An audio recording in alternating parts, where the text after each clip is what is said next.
என் அன்புக்குரிய தாய்மார்களே, என் மரியாதைக்குரிய பெரியோர்களே, என் ரத்தத்தின் ரத்தமான உடன்பிறப்புகளே, நமது இளைய தெய்வமான பேரறிஞர் அமரர் அண்ணாவின் மீது ஆணையிட்டு உங்களுக்கு முன்பாக நான் உறுதியேற்க விரும்புகின்றேன்.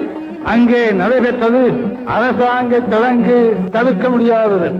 இங்கே நடப்பது உங்கள் கட்டளையை எதிர்பார்த்து மக்கள் தீர்ப்பே மகேசன் தீர்ப்பு என்று சொன்ன பேரறிஞர் அண்ணாவினுடைய எண்ணத்திற்கேற்ப தமிழக மக்களின் பிரதிநிதியாகி உங்கள் முன் நாங்கள் அமைத்திருக்கின்ற அமைச்சரவையின் சார்பாகவும் அனைத்து இந்திய அண்ணா திராவிட முன்னேற்ற கழகத்தின் சார்பாகவும் ஒரு செய்தியை இங்கே நான் குறிப்பிட கடமைப்பட்டிருக்கின்றேன்.